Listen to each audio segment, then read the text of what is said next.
Assalamualaikum warahmatullahi wabarakatuh. Waalaikumsalam warahmatullahi wabarakatuh. Selamat siang Bapak Ibu. Pada hari ini kita akan mendengarkan paparan yang akan disampaikan oleh Ibu Agustina Siregar. Ibu Agustina Siregar ini merupakan calon guru penggerak angkatan ke-9 Kabupaten Batubara, di mana nanti beliau akan menyampaikan diseminasi modul 1.4 yaitu mengenai budaya positif. Jadi di sini saya berharap kepada Bapak Ibu saya mohon kita tetap fokus untuk mendengarkan arahan apa yang disampaikan oleh Ibu Agustina Siregar. Kemudian nantinya dengan diseminasi ini kita dapat menerapkan bagaimana budaya positif yang bisa kita terapkan pada diri kita sendiri dan pada sekolah kemudian harinya. Nah, untuk mempersingkat waktu, untuk pemberian materi mengenai diseminasi modul 1.4 mengenai budaya positif, saya berikan kepada Ibu Agustina Siregar. Kepada Ibu kami persilakan. Terima kasih, Kak. Oke, terima kasih. Selamat siang buat kita semua. Terima kasih Bapak Ibu sudah mau berhadir di tempat ini untuk kegiatan diseminasi budaya positif yang saya selenggarakan untuk memenuhi tugas CGP saya, yaitu tugas modul 1.4. Untuk mendapatkan, sebelum memulai kegiatan, untuk mendapatkan keberkahan dari kegiatan kita, ada baiknya kita mulai dengan berdoa dulu ya. Kita mulai dengan budaya yang positif, berdoa. Untuk Bapak Dedi kami persilahkan. Sebelum kita memulai kegiatan pada siang hari ini, marilah kita berdoa menurut agama dan kepercayaan kita masing-masing. Berdoa dimulai.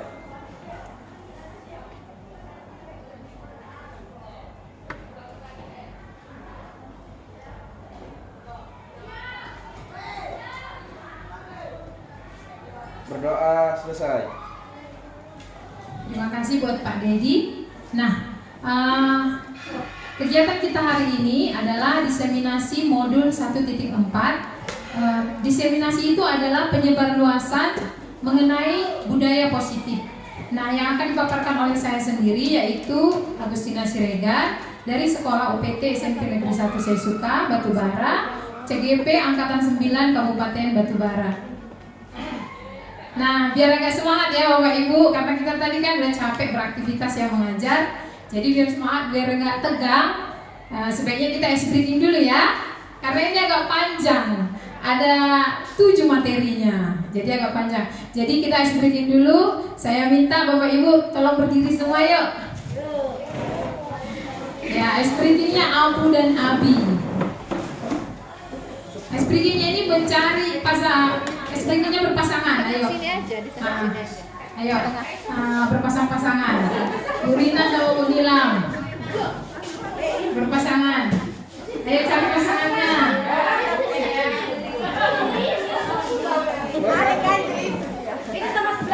Ini cari pasangan ini. Oke, dengarkan instruksinya. Ini tentukan dulu temannya, siapa yang si Abu, siapa yang si Abi. Oke, berikutnya siapa si Abu, siapa si Abi. Silakan dijaga jaraknya 10 cm dengan kondisi nanti 10 cm. Posisi tangannya, posisi mau berjabat tangan ya, 10 cm. Nah, oke, karena melatih fokus ya, melatih fokus antara konsentrasi dan gerakan. Jangan jabat tangan dulu Bapak Ibu, jaga jarak dulu. Nanti kalau saya panggil namanya Abi, si Abi itu berusaha menangkap tangan si Abu. Si Abu harus menghindar, ya. Jadi ingat namanya ya, konsentrasi dan kecepatan gerakan. Oke? Oke, begini. Iya, misalnya saya si Abu, Ibu ini Abi. Jadi saya saya menyebutkan Abu, saya langsung ambil. Nah, gitu. Si Abi belum menghindar gitu. Siapa yang saya sebut namanya, dia yang menangkap. Iya, jadi penentunya saya. Yang disebutkan menangkap. Iya, yang disebut. Tangannya gini kan? Iya. Posisi sebelum ini sebut Abi, tangan kami kayak mana? Tangannya gini, siap mau menangkap. Iya. 10 cm Bu, jangan 10 cm. Jadi coba ini. Nah, 10 cm. Jadi cuma gini aja, oke? Udah ingat ya, siapa si Abi, siapa si Abi. Oke, 1, 2, 3, kita mulai. Abi.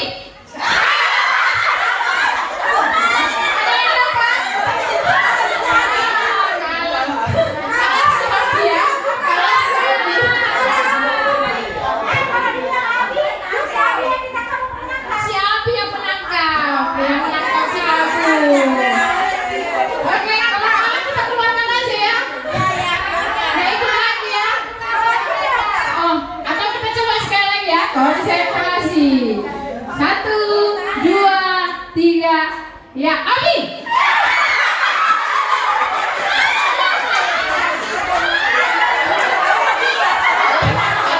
Udah apa? Enggak lah Bu, kita cuma biar fokus saja. Nanti kita singkir. Sekali lagi ya. Kalau kalah duduk aja. Oh, boleh. Kalau kalah duduk. Nah, nggak sepasang lah. Yang dulu itu yang kalah. Yang kalah, enggak lah. Yang nggak mendapat lah yang kalah ya. Yang nggak mendapat lah yang kalah. Dia nggak bisa dapatnya.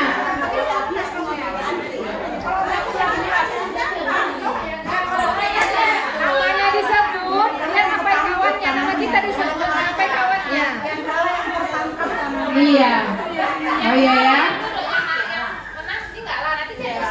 Oh iya ya. Yang menang cari pasangan lagi ya. Oke.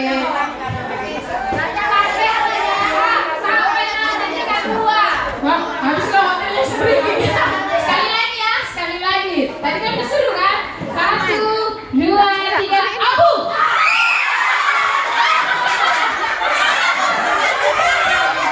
Oke, tepuk tangan untuk kita semua. Gimana Bapak Ibu, semangat ya? Si adrenalin. Udah Bu, Ibu yang terlama nanti kita kelamaan Bu. Kita mulai ya.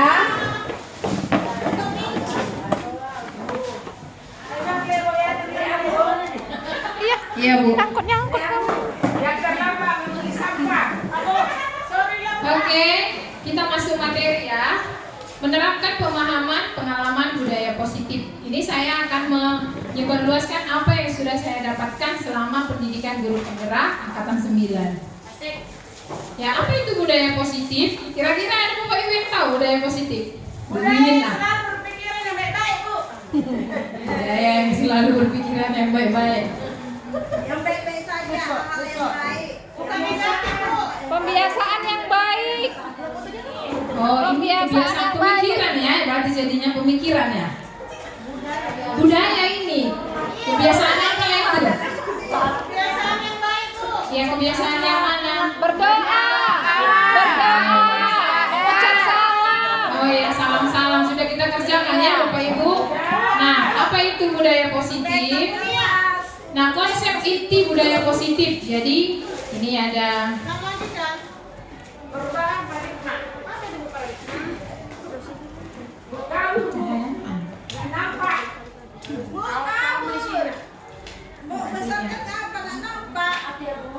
Nah, yang pertama kita akan belajar perubahan paradigma belajar. Yang kedua, disiplin belajar. Yang ketiga, nilai-nilai kebajikan. Yang keempat, kebutuhan dasar manusia. Yang kelima, motivasi perilaku manusia. Yang keenam, posisi kontrol. Yang ketujuh, keyakinan kelas. Dan yang ke-8, segitiga restitusi. Jadi panjang ini Bu belajarnya ya. Oke, kita lanjut. Apa itu kira-kira paradigma baru? Coba Bu Sri. Pandangan baru tentang suatu konsep atau program yang sudah berlangsung. Terima kasih ya Bu Sri. Ya betul ya, perubahan pemikiran. Kira-kira Bu, perubahan apa yang dari dulu sebelumnya apa? 13 ya, menjadi kurikulum merdeka. Bisa Bu Sri bilang? Apakah? Perubahannya kalau di K13 itu masih menitik beratkan pada ranah kognitif ataupun ranah akademis. Kalau di kurikulum Merdeka Belajar ini sepertinya yang ditampilkan adalah keterampilan ataupun apa namanya, bagian dari profil pelajar Pancasila, karakter. Iya, terima kasih Bu Sri. Ya seperti yang kita pelajari sudah ya, pembelajaran paradigma baru merupakan pembelajaran yang dirancang berdasarkan prinsip berdiferensiasi sehingga peserta didik belajar sesuai dengan kebutuhan berdasarkan tahap perkembangan sesuai dengan teori psikologi modern untuk mewujudkan profil pelajar Pancasila. Jadi kalau sebelumnya kita ada tahap apa itu Bu, elaborasi, ya kolaborasi. Kalau sekarang kita pembelajaran itu merdeka, murid merdeka menghasilkan produknya, produk belajarnya, guru juga merdeka menerapkan program pembelajarannya. Itulah yang menurut pemikiran Ki Hajar Dewantara, yaitu pendidikan yang menuntun.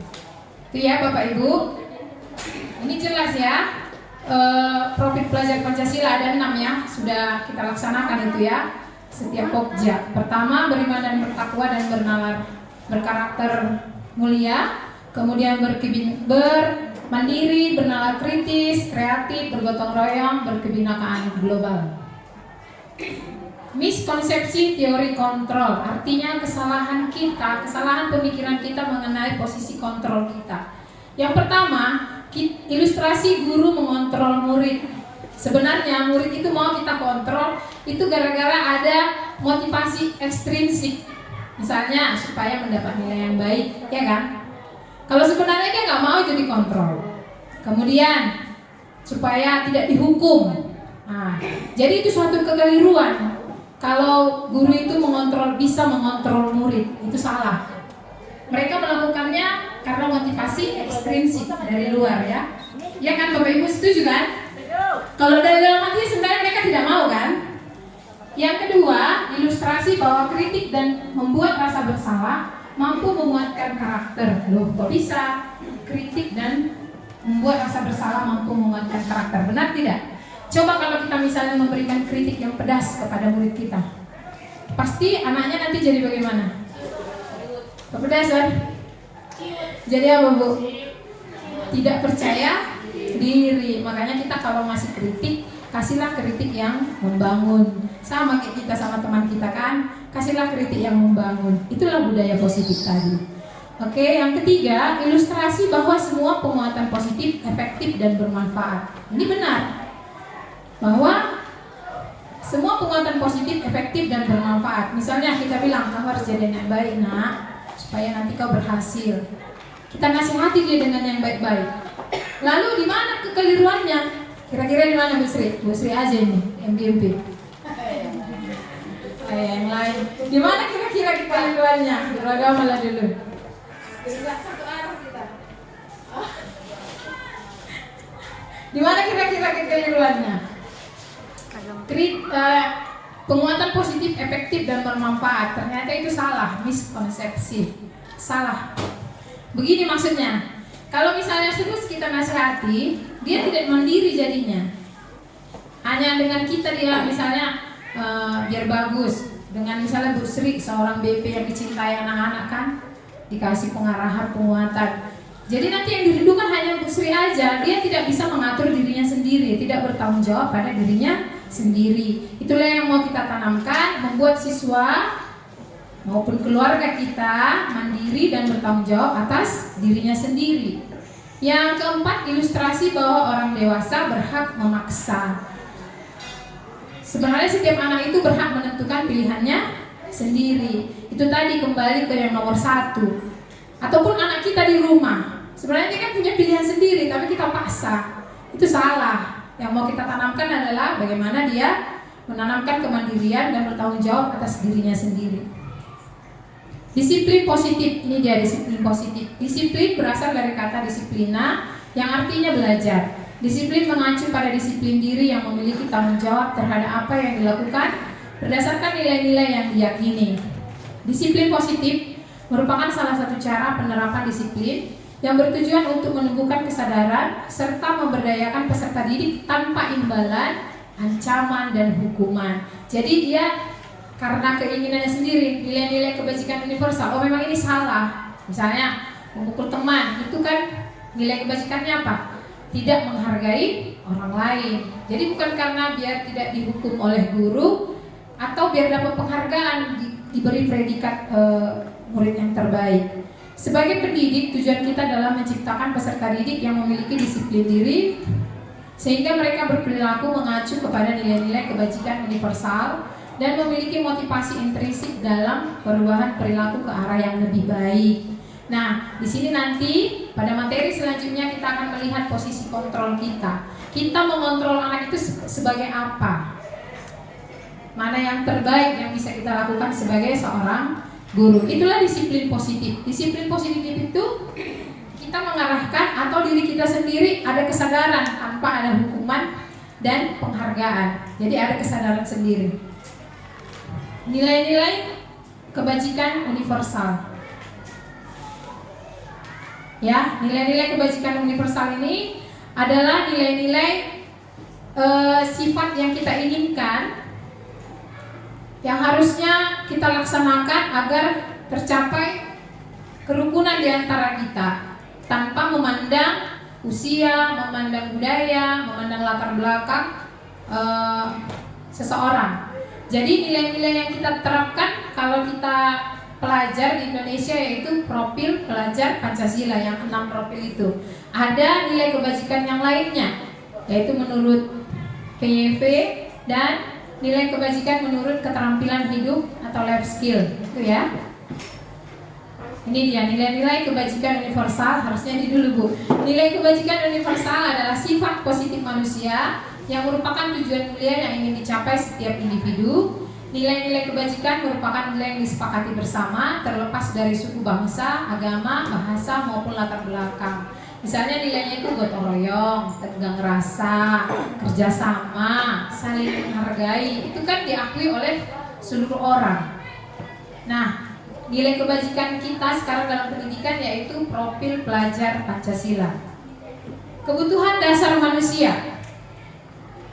Nanti kita akan lihat di sini kenapa sih seorang anak itu melakukan pelanggaran, membuat kesalahan. Mungkin karena ada kebutuhan dari kita yang belum terpenuhi, yaitu kebutuhan manusia.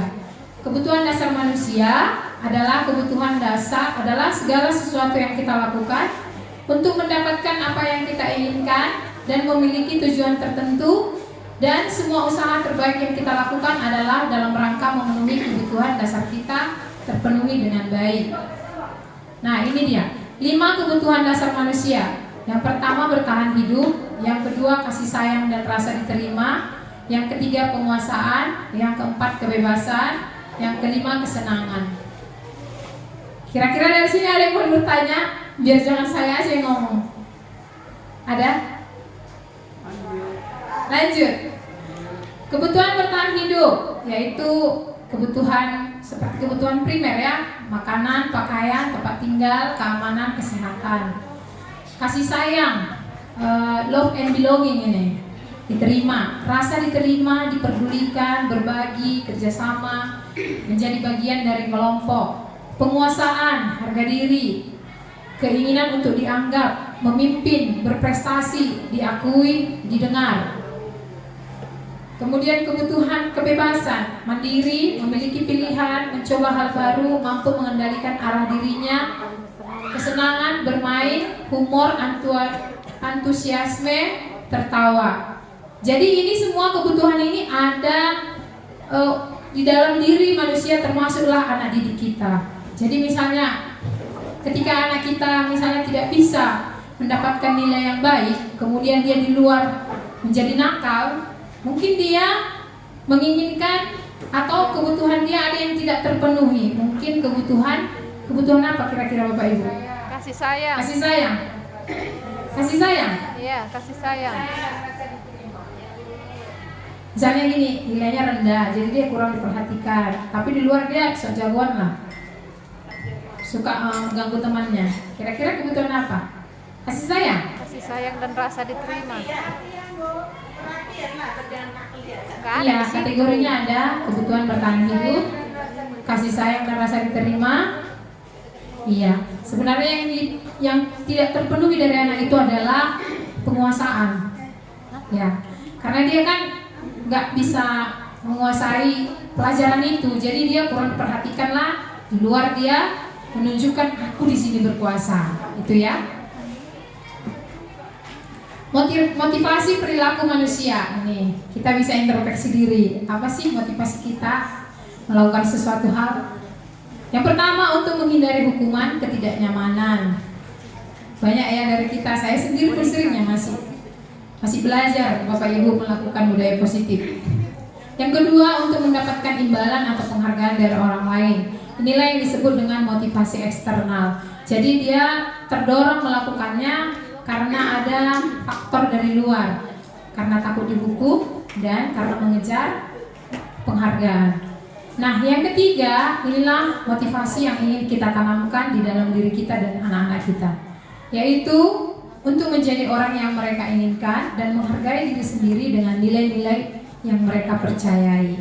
Jadi seperti filosofi Ki Hajar Dewantara, merdeka itu adalah di mana kita tidak hanya, tapi kita bisa cakap mengatur diri kita sendiri.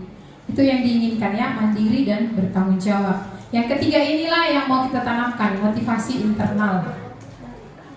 Nah, ini hukuman, konsekuensi, restitusi.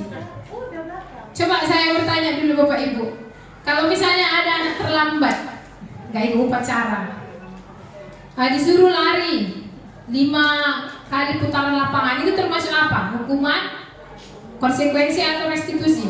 Hukuman. Hah? Iya, hukuman. Kenapa kira-kira Bu hukuman itu? Hukuman karena sesuatu yang tidak diinginkannya, terpaksa dia melakukannya. Dan ya karena seseorang yang buat aturan tidak dilakukannya, nanti kalau dia dilakukannya, nanti dia akan ada konsekuensinya, dia takut lagi. Hukuman atau konsekuensi? Hukuman ya. bukan konsekuensi. Baik Bapak Ibu, jadi masih sulit dibedakan mana hukuman, mana konsekuensi. Nggak nyambung. Hukuman itu biasa pelanggaran dan akibatnya nggak nyambung. Apalah hubungan lari keliling lapangan dengan terlambat? Gak ada kan?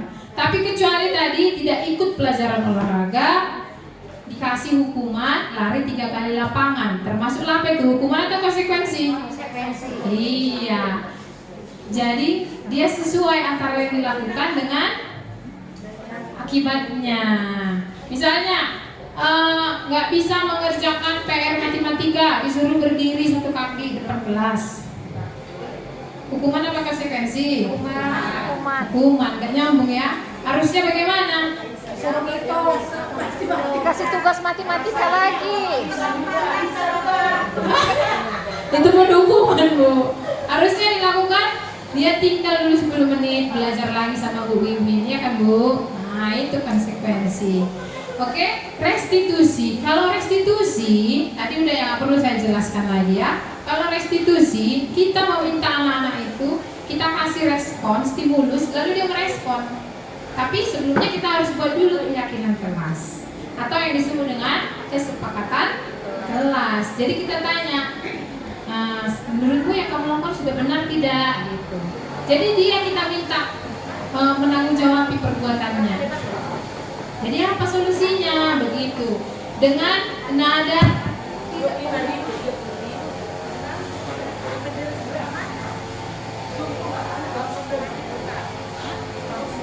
Nanti mati dia.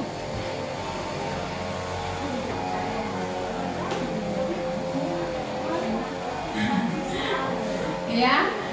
Jadi di dalam restitusi Guru nanti berkolaborasi mengajarkan murid untuk mencari solusinya. Nanti kita pelajari selanjutnya ya. Posisi kontrol guru ada 5. Di mana kita? Nah, posisi kita nanti kita lihat kita di mana. Apakah kita sering menjadi penghukum? Kadang-kadang ya, lebih banyak ya pembuat rasa bersalah.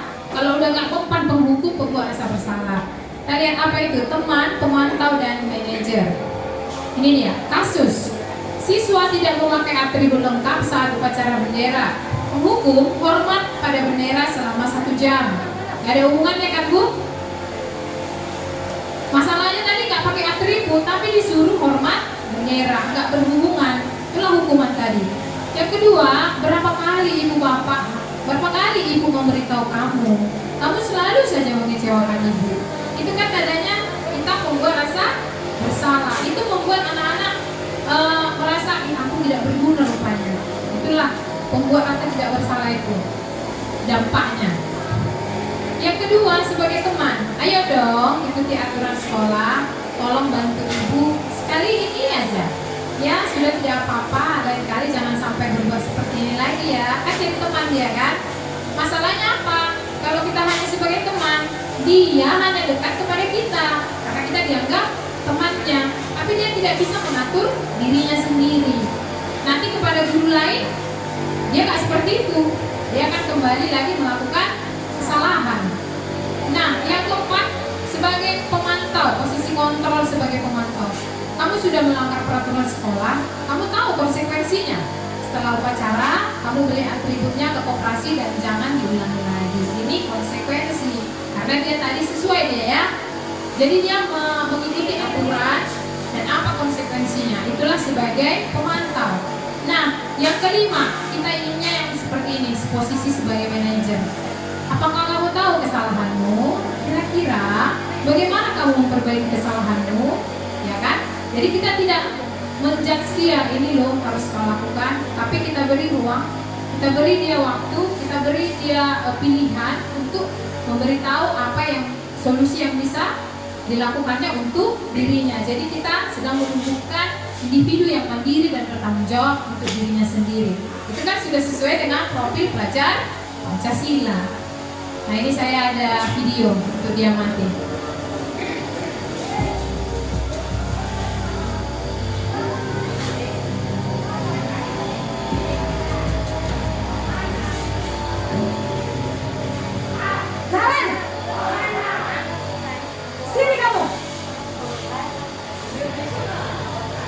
Selalu terlambat. Kamu deh, pasti terlambat.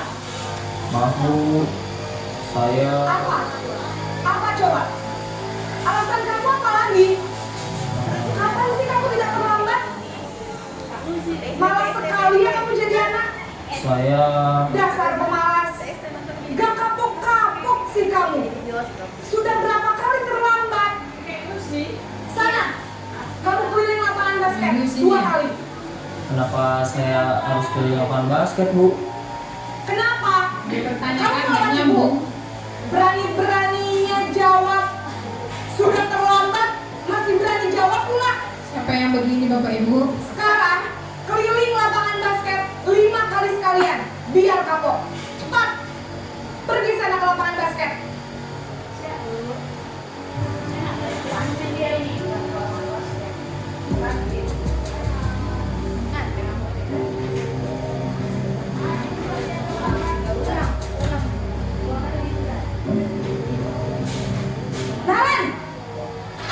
Nah, ini posisi pembuat merasa bersalah. Selamat pagi Bu. Naren, kamu kenapa terlambat lagi, nak? Ya Tuhan, Naren, kamu senang ya bikin ibu susah ya? Kalau kamu terlambat lagi, nanti ibu yang ditegur bapak kepala sekolah, nak. Disangka ibu tidak bisa membina kamu. Duh, gimana ini? Maaf Bu. Duh, Gua Gusti rasa bersalah. Naren, kamu suka ya kalau ibu ditegur bapak kepala sekolah? Terus, sekarang ibu harus tulis apa ini di buku absen? Ini kamu sudah sering terlambat. loh. Ibu harus apa coba? Maaf Bu, maaf sekali. Ya sudah, lain kali jangan bikin ibu susah lagi ya nak ya. Ibu tidak akan kuat lagi kalau kamu begini terus. Bisa jantungan kalau ibu tegur bapak kepala sekolah. Sana cepat ke kelas. Maaf ya Bu, maaf sekali. Posisi pembuat rasa bersalah berbicara dengan nada tenang.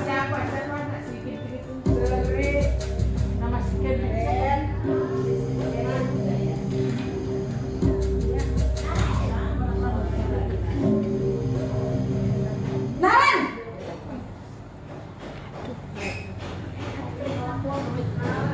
Selamat pagi Bu. Wah, sudah jam berapa ini nak? Terlambat lagi ya sayang. Iya Bu, habis ibu saya lupa bangunkan saya Bu. Kamu malah menyalahkan ibu kamu. Kamu bukannya anak yang larinya paling kencang. Kok terlambat sih? Iya Bu, saya memang terlambat bangun tadi. Jadi biarpun saya lari kencang, tetap gak kekejar Bu. Ya sudah sana. Nanti lain kali larinya lebih kencang lagi ya. Biar gak terlambat lagi. Bikin seneng ibu. Demi ibu. Bisa kan? Bisa lah Bu. Ya sudah sana masuk kelas. Ibu beresin urusan absen kamu. Kamu ini ada-ada saja.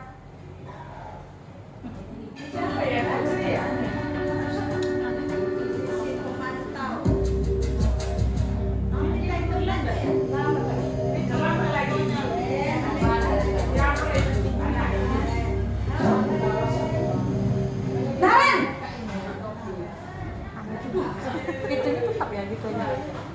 Selamat pagi Bu. Naren, apa peraturan sekolah kita tentang jam berapa kita harus masuk sekolah, nak? Kita harus di sekolah jam 7 Bu. Iya betul, sekarang sudah jam 7.20. Naren sudah tahu konsekuensinya jika terlambat hadir. Paham Bu. Saya harus tinggal kelas pas jam istirahat selama 20 menit. Iya benar, konsekuensinya demikian. Jadi nanti jam 9.30 pas istirahat, kamu harus tinggal di kelas, kerjakan tugas tambahan untuk ketertinggalan kamu, ya? Baik Bu.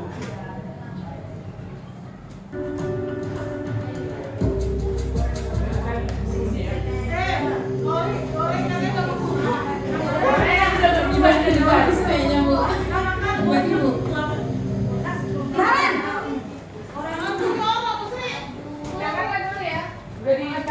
Selamat pagi Bu.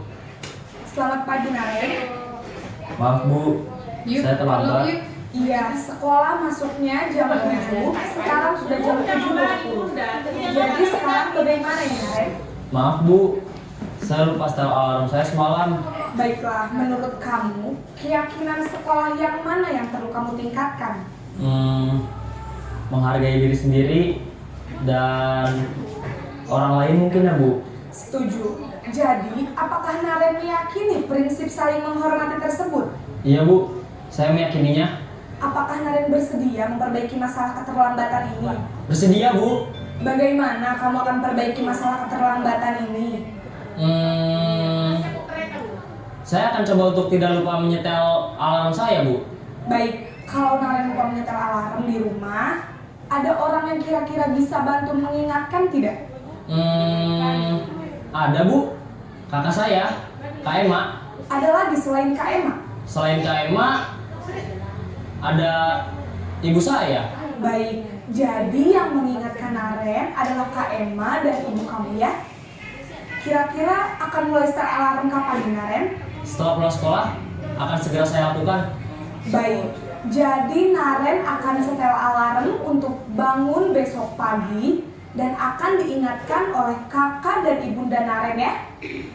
Ada lagi yang mungkin perlu dilakukan Naren agar tidak terlambat bangun lagi?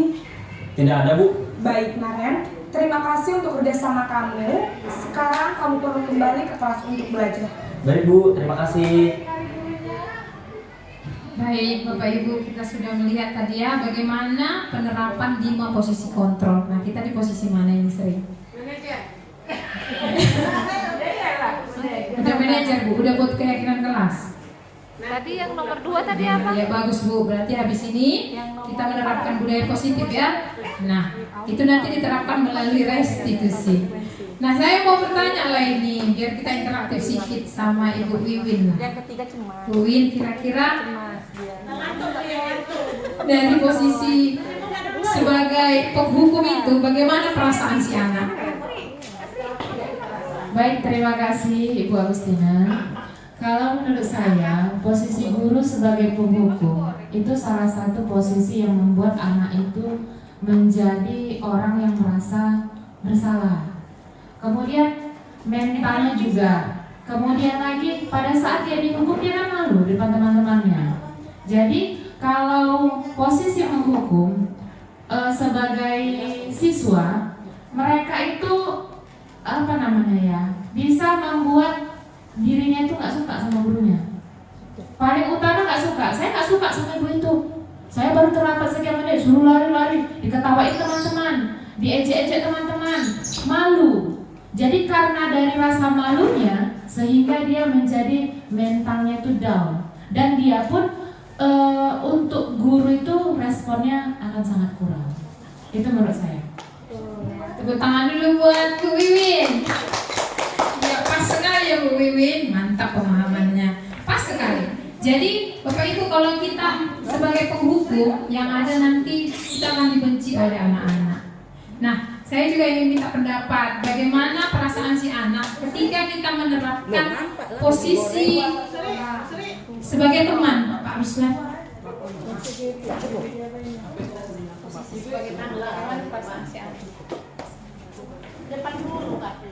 Baik, terima kasih atas kesempatannya.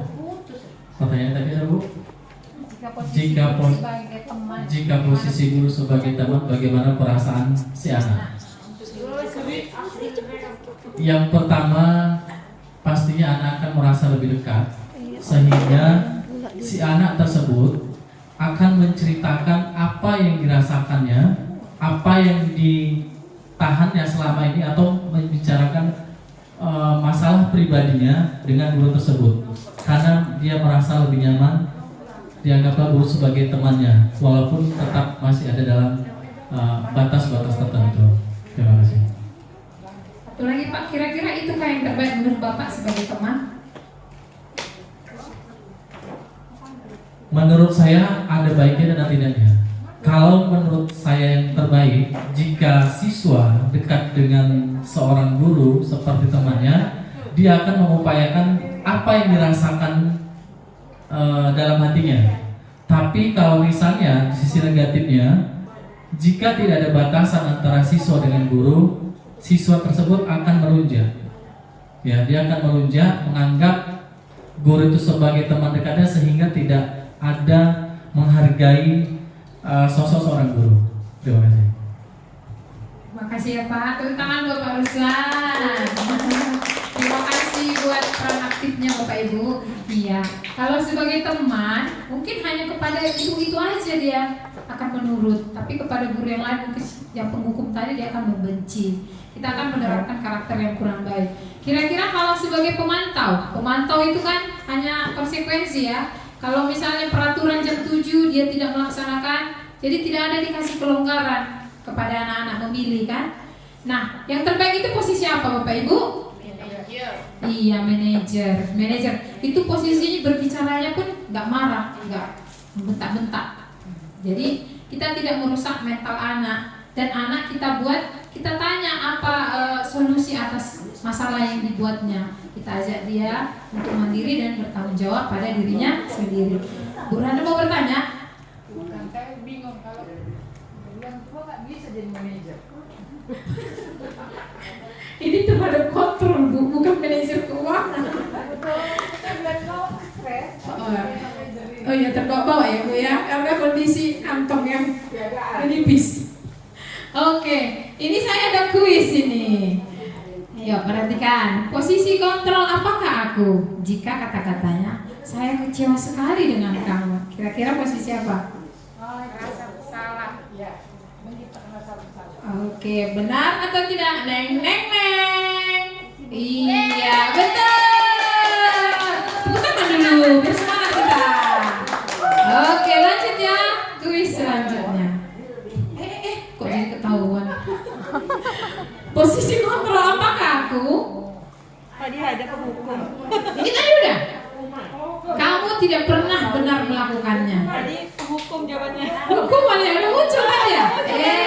Penghukum. Udah muncul contekannya. Oke, ini. Posisi kontrol apakah aku? Apa rencanamu untuk menyelesaikan masalah ini? Manajer. Iya, manajer. Berarti udah paham ya? Tepuk tangan. Lanjut. Posisi kontrol apakah aku? Ayo lakukan demi Bapak. Ayo lakukan demi Ibu. Membuat rasa bersalah. Yang nomor 3 tadi, nomor 3. Pemantau untuk konsekuensi. Nomor 3. Jadi apa ini, Bapak Ibu? Nomor 3. Yang nomor 3. Iya, teman. Iya, benar kan Bu Wiwin? Kontrol yang ketiga itu teman. Oke, selanjutnya. Jawabannya pemantau. Kok muncul ini? Kamu tidak pernah mendapat nilai jika tidak mengerjakan tugas. Iya, pemantau. Oke, ini dia. Pembentukan keyakinan kelas. Saya juga sebelum CGP, waktu melihat Bu Desi, saya pikir kesepakatan kelas ya, Kak Desi. Kemarin itu kesepakatan kelas. Ternyata setelah mendapat pemahaman dari belajar luring maupun daring, ternyata keyakinan kelas itu ini ciri-cirinya. Bersifat abstrak, berupa pernyataan universal. Jadi yang kita akui bersama tadi, misalnya tentang rasa, gotong royong, tanggung jawab, dibuat dalam pernyataan positif. Kemudian kriterianya sedikit saja akan mudah diingat. Kemudian sesuai dengan kondisi kelas dan sekolah sehingga mudah diterapkan. Yang selanjutnya dilibatkan saat membuat keyakinan kelas semua warga kelas atau sekolah. Ini pasti ya. Jadi ini juga ada di PMM ya, boleh kita buat videonya. Jadi yang pertama kita minta anak-anak itu, ayo anak-anak kita buat kelas yang seperti apa yang kita inginkan. Artinya peraturan dulu, dari peraturan dulu kita belajar dari peraturan. Misalnya tidak terlambat datang, kan pasti banyak di tulisan anak itu kita suruh dalam kertas apa namanya Kak? Post-it atau kertas sticky note. Nah, peraturan kelas yang kita inginkan. Tidak terlambat datang, tidak boleh berjalan atau tidak boleh memakai sepatu dalam kelas, itu ya peraturan di sekolah kita. Kita minta anak-anak itu membuat semua peraturan yang mereka inginkan agar kelas mereka terwujud seperti yang mereka inginkan. Nah, setelah itu kita buat kalimat tadi. Setelah peraturan itu kita ubah. Peraturan tadi kan pasti ada kalimat tidak, jangan. Jadi karena ini budaya positif, kita jangan menggunakan kata tidak atau jangan. Misalnya tidak boleh terlambat masuk kelas, berarti apa? Sebaiknya. Iya. Atau tidak boleh memakai sepatu di dalam kelas. Apa yang positifnya? Sebaiknya letakkan sepatu. Sebaiknya.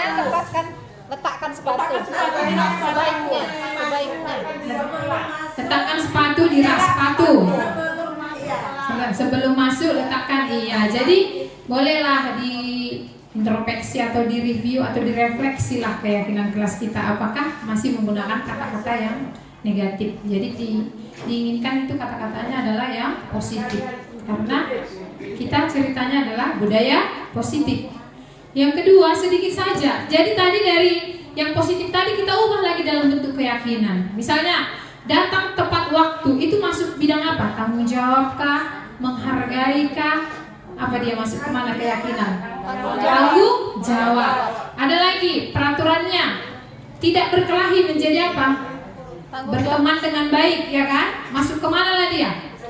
Menghargai diri sendiri dengan menghargai orang lain atau apa? Dia gitu Bu, nilai-nilai misalnya tentang rasa, gotong royong, menghargai diri sendiri. Itulah namanya nilai-nilai universal. Jadi cuma satu kata atau dua kata. Masuk mana lah itu? Tidak berkelahi tadi, berteman dengan baik, menghargai orang lain. Kalau misalnya nggak boleh makan di dalam kelas, kan? Makan pada waktunya. Misalnya ketahuan dia makan saat jam belajar. Keyakinan apa kira-kira itu yang dilanggarnya? Menghargai Kalau kita misalnya makan, teman kita lagi belajar, termasuk apa? Iya, tidak menghargai orang lain dan tidak menghargai diri sendiri. Kan gak dihargainya dirinya, gak diisinya dulu amunisinya. Oke itu ya. Jadi itulah keyakinan. Jadi hanya sedikit kata-katanya, itu tadi bersifat abstrak, mudah diingat, gak panjang-panjang. Jadi dia mulai dari peraturan tadi diubah ke bahasa yang positif, kemudian diubah menjadi sebuah keyakinan. Biar anak-anak itu gak bingung, apa sih keyakinan? Yang tahu saya keyakinan kepada Tuhan Yang Maha Esa katanya pula. Artinya kita universalkan tadi peraturan yang positif tadi. Oke ya Bapak Ibu, itu ya keyakinan kelas. Jadi bukan sesuatu yang jarang kita dengar. Nah sekarang kita masuk ke materi yang terakhir, segitiga restitusi.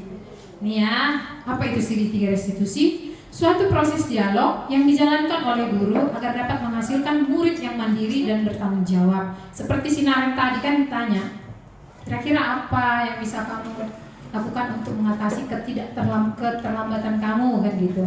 Kemudian restitusi bukan untuk menebus kesalahan, namun untuk belajar dari kesalahan. Ini semua intinya agar dia mandiri dan bertanggung jawab atas dirinya sendiri. 3 langkah restitusi. Pertama, menstabilkan identitas. Yang kedua, validasi tindakan yang salah. Yang ketiga, menanyakan keyakinan. Maksudnya begini, menstabilkan identitas. Misalnya anaknya lagi berkelahi, terus kita tanya, kita panggil. Pasti dia kan lagi marah, dia gak mau bilang dia itu salah. Kita stabilkan dulu, kamu kenapa nak? Jangan dengan nada, kenapa kamu marah-marah? Gitu, dia tambah marah. Nah, posisi manajer tadi dia nadanya datar aja sebagai teman, tidak juga membuat rasa kasihan, tapi dia datar aja gitu. Nah, dipanggil, kenapa nak? Saya dengar kamu sedang bermasalah. Misalnya dia bilang, iya bu, kayak mana lah bu? Saya lagi belajar seperti anak saya si Mikael kemarin ya. Saya lagi belajar bu, datangnya tiba-tiba toko engkol saya pakai galon. Ya saya tunggu lah bu katanya, kan lagi emosi dia. Nah, jangan langsung, kau pulang nggak gitu. Ini siapa yang salah? Kayaknya Bu Sri udah pas sekali nih kalau menangani kasus anak, karena dia tenang saya lihat. Jadi untuk kita lah, kita karena saya sendiri pun kadang belum bisa menerapkan ini, belajar. Marah juga kadang-kadang. Jadi kita tanya dulu, kita stabilkan dulu dia yang sedang marah. Oh iya ya nak, ya pantas kamu melakukannya. Ibu juga kalau di posisi kamu pasti akan melakukan hal yang sama. Kan manusiawi itu. Namanya kita dipukul ya, kita tonjok lah dia, stabil lah dulu dia, mulailah reda. Oh berarti ibu ini gak menyalahkan aku. Baru masuk ke langkah selanjutnya. Tapi menurut kamu yang kamu lakukan itu nak, udah sesuai gak dengan keyakinan kelas kita? Kita validkan dulu, benar gak yang dilakukannya itu? Kita tanya dia, iya bu, memang salah sih bu, katanya lah ya kan, tapi tidak lagi nada marah. Nah, baru langkah yang selanjutnya, kira-kira menanyakan keyakinan kelas, keyakinan yang mana yang kamu langgar nak? Itu tadilah, menghargai diri sendiri. Kan udah kita buat dulu keyakinan kelas. Begadu itu adalah tidak menghargai orang lain. Saya tidak menghargai orang lain. Jadi kita tanya dia yang terakhir ini. Kita tanya apa kira-kira yang bisa kau lakukan untuk mengatasi masalah ini. Jadi tidak hanya udahlah aku minta maaf, tapi nggak ada solusi atas masalah itu untuk dirinya sendiri. Dia bisa berdamai hanya karena faktor guru tadi. Jadi bisa dibilang ini, iya ya bu, kira-kira apa yang bisa kau lakukan untuk menerapkan nilai keyakinan yang kau sebutkan tadi, gitu. Apa ya? Saya harus lebih bersabar kali bu, gitu. Kayak sini Naren tadi kan, saya harus lebih cepat kali bu, gitu. Saya harus lebih bersabar kali bu, atau saya harus berpikir dulu, ngambil waktu sejenak sebelum saya bertindak. Kan kita juga begitu, pikir dulu. Kalau udah ditonjok orang atau lebih parah dari situ, kan bisa ya karena kondisi sedang emosi. Itu ya langkah segitiga restitusi. Ini dia langkah-langkahnya. Menstabilkan identitas yang pertama, berdasarkan prinsip membuat kesalahan adalah bagian dari proses pembelajaran. Jadi berdasarkan prinsip membuat kesalahan adalah bagian dari proses pembelajaran. Benar ya, karena kita pasti pernah berbuat salah. Ini kata-katanya yang harus kita referensi, kata-kata yang kita gunakan kepada anak-anak atau kepada siapapun ketika kita melakukan langkah yang pertama, menstabilkan identitas. Berbuat salah itu wajar, tidak ada manusia yang sempurna. Bapak juga pernah melakukan hal itu. Bapak tidak mau mencari siapa yang salah, tetapi ibu ingin mencari solusi dari permasalahan ini. Kamu berhak merasa begitu. Oke, yang kedua, validasi tindakan yang salah. Berdasarkan prinsip setiap perilaku berupaya memenuhi kebutuhan tertentu. Makanya tadi materi kita pertama adalah 5 kebutuhan dasar. Jadi kebutuhan apa yang dipenuhinya di sini? Kira-kira tadi ada penguasaan, ya kan? Kebutuhan hidup tadi. Kalau saya bilang tadi si Mikael itu kebutuhan apa yang mungkin dia sedang ingin memenuhi kebutuhan. Oh, mana tadi ya kebutuhannya? Lewat ya, Bu? Oh, iya dia. Ini? Enggak, sebelumnya. Si Michael mungkin tadi ingin kebutuhan kesenangan, ya kan Bu Win waktu itu. Dia mau senang-senang, nggak terpenuhi mungkin karena dia anaknya gaya belajar kinestetik, kayak hiperaktif. Jadi iya. Kemudian misalnya ada anak-anak kita mencuri, ya, Bu. Anak kita kira-kira misalnya mencuri, itu dia sedang memenuhi kebutuhan apa, Bu? Mencuri berarti dia kebutuhan bertahan hidup. Mungkin dia nggak ada uang jajan atau sedang kondisi lapar. Jadi kita harus paham itu. Ada kebutuhan, itulah dalam memvalidkan berarti kebutuhan yang lain lah, senang-senang.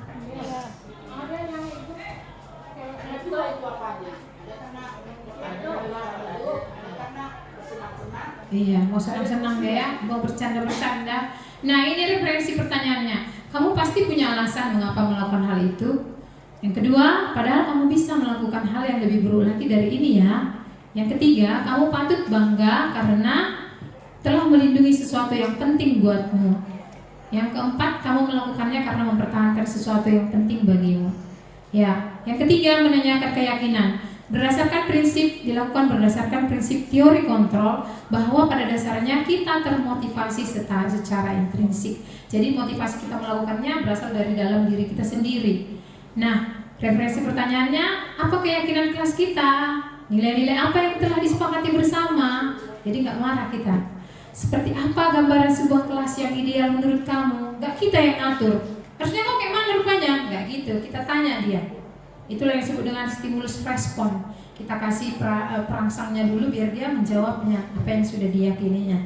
Kemudian seperti apa gambaran sebuah kelas yang ideal menurut kamu? Kamu ingin menjadi orang yang seperti apa gitu. Artinya dia menjadi mandiri dan bertanggung jawab pada dirinya sendiri. Contoh penerapan segitiga restitusi. Ini skenario ya Bapak Ibu. Tidak saya lakukan karena tuntutan dari tugasnya ini, skenario. Bagaimana melakukan ketiga tahapan restitusi. Nanti Bapak Ibu bilang, nggak ada yang itu kalau lakukan Gus, enggak ya, skenario ini. Nah. Contoh segitiga, penerapan segitiga restitusi. Nah, soalnya nggak ada. Nggak jalan ya?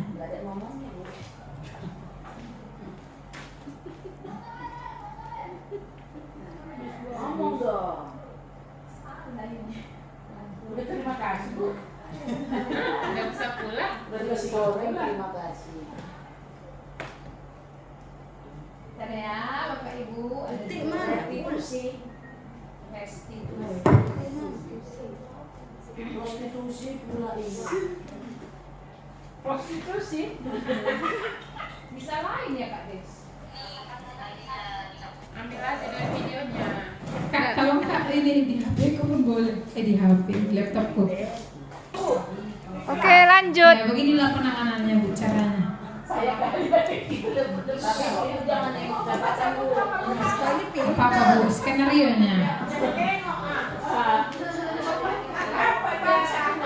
Siapa tadi lah Bu? Kan ada masuk ke dia Pak. Kamu tindakan yang kamu lakukan itu melanggar keyakinan kita tidak? Iya Bu. Keyakinan Pak.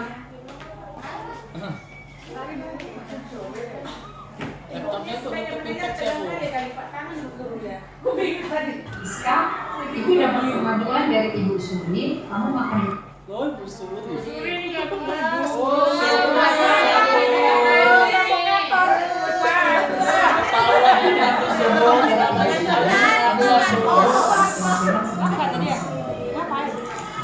Manusiawi kalau kamu melakukan kesalahan, itu juga pernah melakukan kesalahan.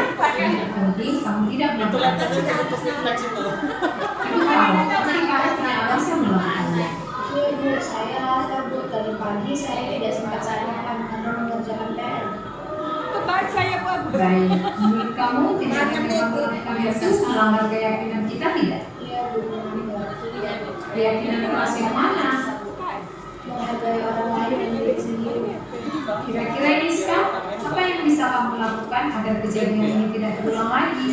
Saya harus bangun lebih cepat agar sempat sarapan dan mengerjakan tugas pada malam harinya atau pulang sekolah. Kapan kamu mulai melakukannya Rizka? Mulai besok Bu.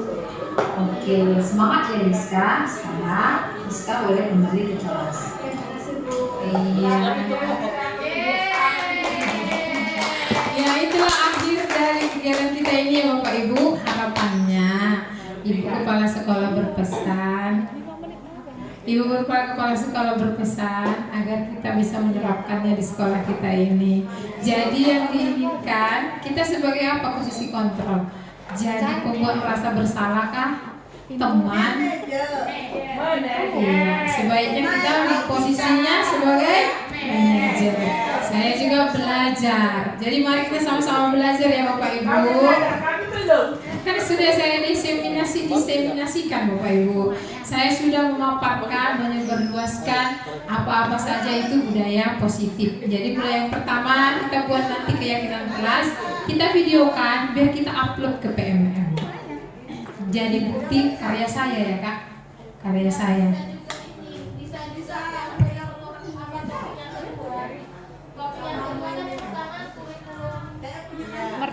Kalau full dia video kan karya saya, ini nanti jadi karya saya juga. Nah, Kalau nggak nanti Bapak Ibu yang seperti apa yang katakan Bu Agus, kan di dalam kelas kan kita ada keyakinan kelas, langsung divideokan aja. iya divideokan. Nah, nanti saya bantu cara buatnya. Saya videokan boleh. Jadi ini langkahnya. Langsung kita upload ke PMM. Dia dalam karya saya, jadi nggak capek kita langsung udah karya saya dia. Jadi kalau kesepakatan kelas yang seperti semalam masih gini pakai Iya, kita refleksi lah. Boleh, itu hasil terakhirnya. Setelah kita dapatkan kesepakatan, kita boleh bentuk yang menarik. Itu kan hasil bermenarik kan gitu. Artinya kesepakatannya kita refleksi apakah ada kata-katanya yang negatif. Kan nggak boleh pakai kata jangan, nggak boleh pakai kata nggak apa-apa, ditengok dulu. Kan itu sih peraturan yang kita inginkan, kelas yang kita inginkan. Baru kita golongkan mana dia yang termasuk dalam keyakinan. Keyakinan itu tadi nilai-nilai kebajikan universal. Misalnya yang tadi saya bilang, nggak lagi berteman dengan baik, nggak gitu. Berarti apa? Menghargai orang lain, gitulah. Menghargai orang lain kan bisa dengan tidak mengejek. Kan termasuk itu. Kita golongkan mana menghargai orang lain. Tidak mengejek orang tua, itu kan sering dilakukan. Apalagi, berantem, masuklah itu kan. Jadi kita minta anak-anak itu, ini loh nilai kebajikan universalnya sebagai keyakinan kelas, menghargai orang lain, menghargai diri sendiri apa? Nggak merokok, mungkin nggak merokok ya kan? Itu kan tidak menghargai diri sendiri. Misalnya dia nggak sarapan dari rumah, berarti itu sudah bentuk tidak menghargai diri sendiri, ya. Harapannya kita, iya Bu, cakap kotor, masuk apa lah itu? Dan orang lain. Iya, orang lain dan diri sendiri. Kalau misalnya dia harus piket, masuk apalah? Bapak Ibu, tanggung jawab. sering kan itu kelas juga tak piket. Iya, jadi begitu dia nggak piket, kenapa kok nggak piket?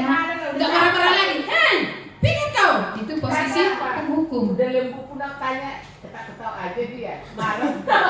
Bilang gini Bu, kamu tahu nak, kenapa kamu tahu nak apa kesalahanmu? Kenapa ketawa-ketawa? Berarti gila begitu enggak? Supaya teman yang nyapu gurunya. Makanya harus keyakinan kelas dulu kita tentukan baru. Keyakinan mana ya yang nggak kau kerjakan? Artinya kita disuruh sini nggak marah-marah lagi ya. Karena dampaknya kalau kita pun penghukum kan kita dibenci, ya. Saya pun setelah belajar, ya berapa banyak orang yang sudah benci sama saya. Pikir saya juga. Ya walaupun masih refleksi pemikiran belum aksi. Artinya kan udah. Iya setelah belajar ya Kak. Ya mudah-mudahan semangatnya tetap, jangan nanti udah selesai hilang lagi. Bunda kalau mati nanti bayar ya. Ya. Pakai.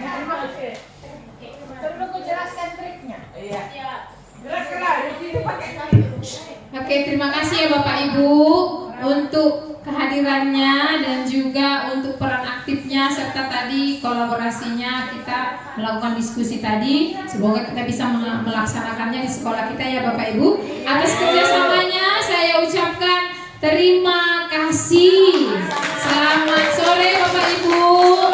Bapak Ibu semuanya, saya Sri Asriani, guru UPT SMP Negeri 1 Sesuka. Tadi kami baru saja mendapatkan pemahaman baru dari Ibu Agustina Siregar mengenai diseminasi budaya positif. Dari situ saya belajar mengenai 5 posisi kontrol guru. Dari kelima poin itu ada beberapa hal yang memang belum saya terapkan saya sebagai guru. Mulai ke depannya mudah-mudahan dari 5 posisi kontrol itu saya bisa menerapkannya, terutama posisi kontrol sebagai manajer. Untuk kedepannya tetap semangat Ibu Agus mengikuti CGP. Semangat, selamat siang.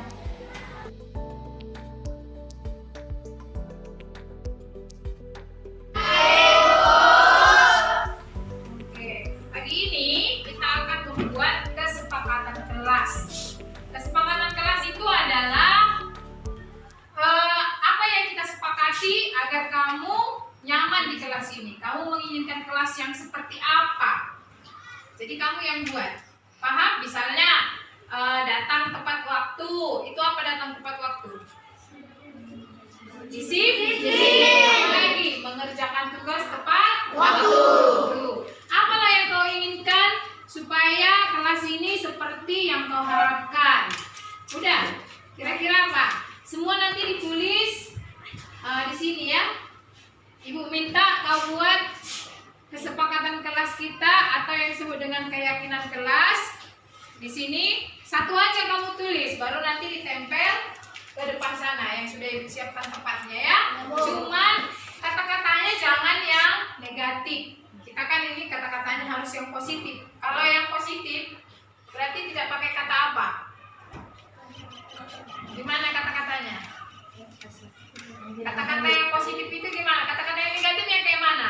Pakai kata jangan. Jangan terlambat. Jadi jangan dibuat pakai kata jangan. Kalau kata yang positif itu berarti apa? Datang tepat waktu.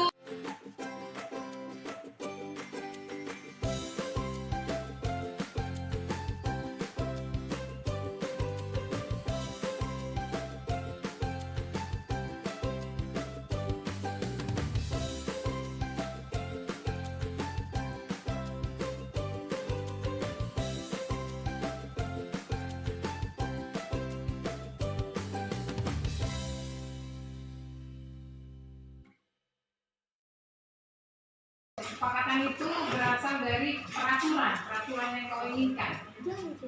Bukanlah menjadi sebuah kesepakatan. Ngerti kan peraturan? Peraturan apa yang kau inginkan di kelas ini? Silakan tulis nama, baru tulis satu aja. Nanti dari semua yang kalian sepakati, dari semua yang kalian buat, aturan-aturan itu kita rangkum. Kalau yang sama kita jadikan satu. Oke?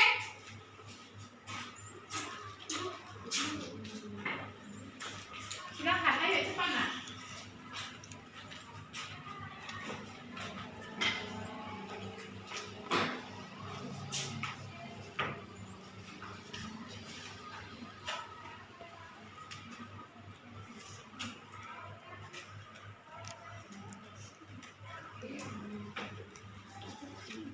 Yang sudah siap boleh kita ke depan.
jadi ya kan? Peraturan yang kalian inginkan yang kalian tuliskan cuman pakai kata-kata yang positif. Tidak boleh pakai kata tidak boleh pakai kata jangan.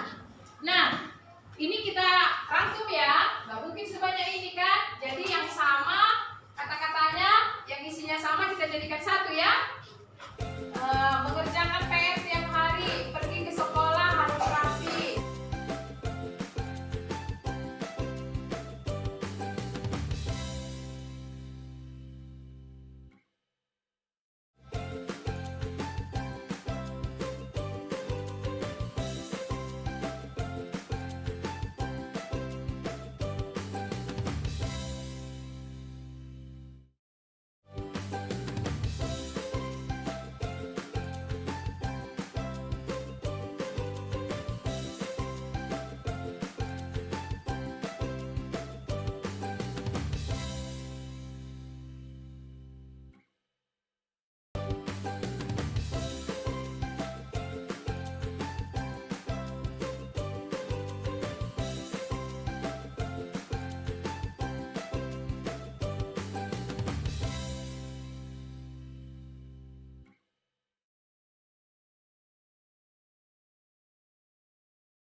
Ganti, ini belum ada.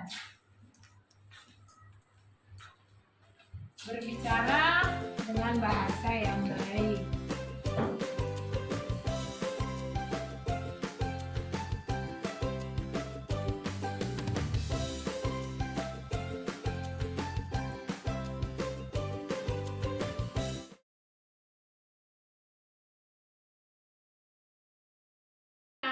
Kita ganti kata-katanya.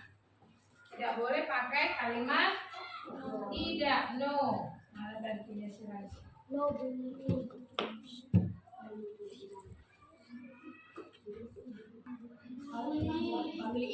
Nilai kebaikan apa yang kalian langgar di sana?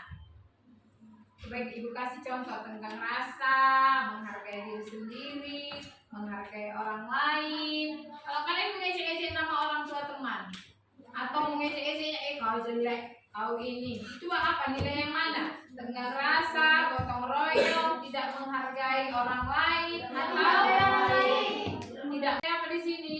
Keyakinannya saling menghargai.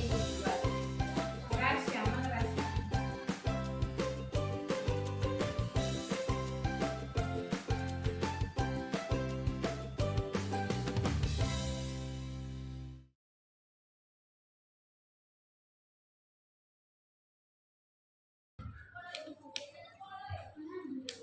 Oke, itulah hasil kesepakatan kelas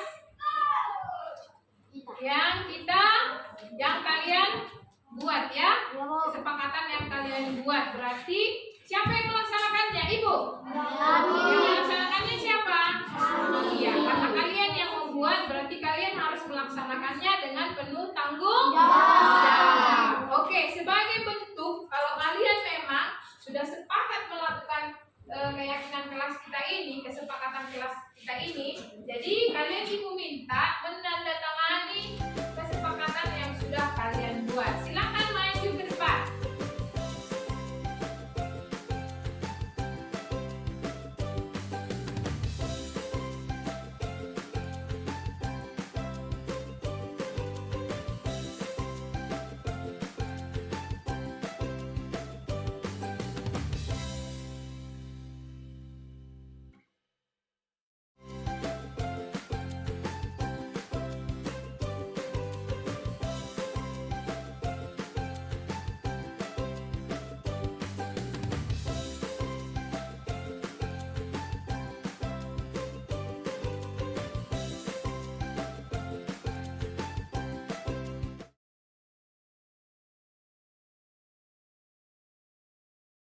Nindya Putri Velia Vita Berpaung, saya dari kelas 78. Saya senang atas kegiatan pembentukan kesepakatan kelas karena saya dilibatkan agar dapat menciptakan kelas yang kami inginkan. Sekian dari saya, terima kasih.